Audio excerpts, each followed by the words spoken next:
Saya ingin maklumkan, saya dimaklumkan oleh Setiausaha Kajian Negeri Johor tadi, bahawa projek penyaluran air mentah muka Sauk Mawai ke loji rawatan Gembut bernilai 41 juta ringgit telah diluluskan di dalam RMK 12. Sekarang dalam proses untuk mengeluarkan surat setuju terima oleh kontraktor. Syarikat RSAJ seterusnya akan menaik taraf loji rawatan air Gembut bagi membolehkan bekalan terus ke gugusan Wahar, dan loji rawatan air Lok Heng akan membekalkan air hanya untuk gugusan Lok Heng saja. Projek ini telah diumumkan oleh Ketua Setiausaha Kementerian semasa lawatan ke projek Layang 2 fasa 1 pada 6 Mac 2022. Jadi kita jangka isu air yang menjadi isu kepada masyarakat Felda di Kota Tinggi ini, terutamanya Lok Heng dan kawasan sekitarnya, akan dapat diselesaikan. Yang kedua, isu perumahan generasi kedua Felda. Seperti tuan-tuan dan puan-puan sedia maklum, sewaktu RMK ke-12, saya mengumumkan bahawa isu perumahan generasi kedua Felda akan diselesaikan.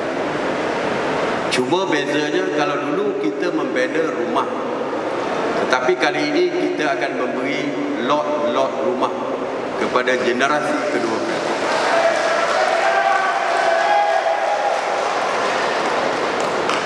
Jadi generasi kedua boleh membeli lot tanah untuk mendirikan rumah, dan pihak Kerajaan Persekutuan dan Kerajaan Negeri Johor telah meluluskan sebanyak 60 juta ringgit untuk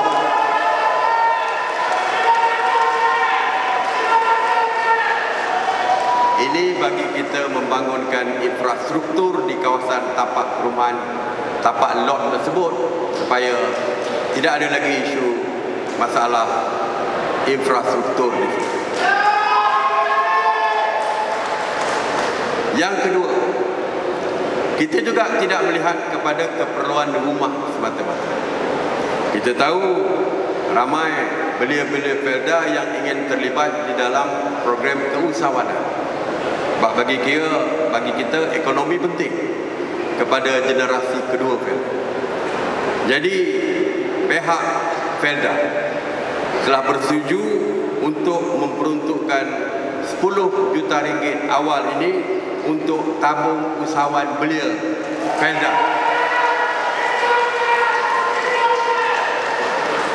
Kursus dan latihan kepada belia akan diteruskan seperti biasa.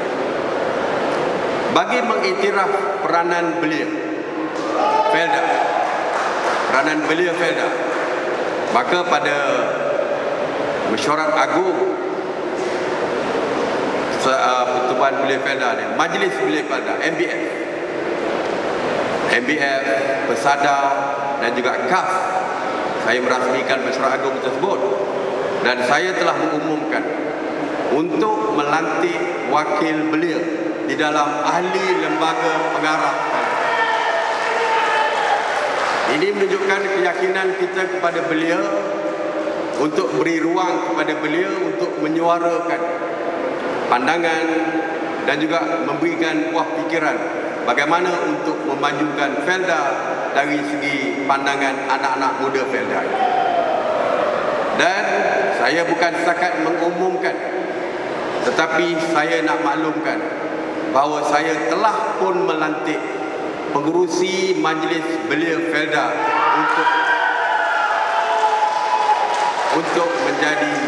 untuk menjadi ahli lembaga pengarah Felda. Jadi tahniah kepada beliau.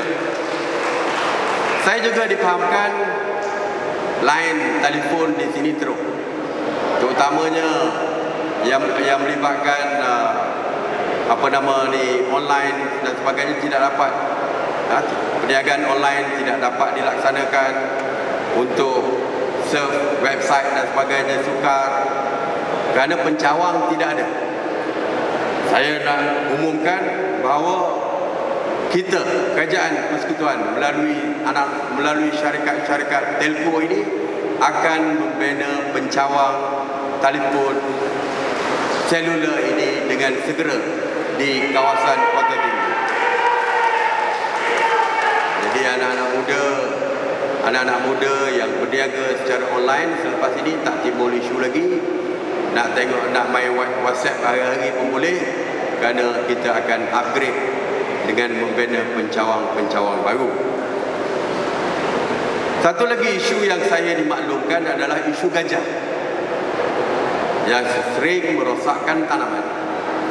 Saya dah maklumkan di bawah Kerajaan Johor, sanctuary gajah telah pun diwujudkan di Panti. Fasa pertama telah pun siap, dan fasa kedua dengan kos sebanyak 25 juta telah pun diperuntukkan untuk sanctuary gajah Panti bagi fasa 2 yang akan disiapkan pada tahun 2025. Dengan wujudnya sanctuary gajah ini, maka gajah-gajah yang berkeliaran yang merosakkan tanaman di Felda ini akan dapat kita kurangkan kalau tidak diselesaikan sepenuhnya. Jadi isu gajah pastinya kita akan dapat kurangkan. Ini adalah untuk kesejahteraan masyarakat di Felda. Tuan-tuan dan puan-puan, insya-Allah sebagai Perdana Menteri yang mempunyai 14 kawasan Felda dan juga 7 kawasan Felda Plantation yang pekerjanya terdiri daripada generasi kedua Felda, saya amat memahami tentang masalah Felda, dan pastinya saya akan memberikan perhatian yang khusus kepada Felda.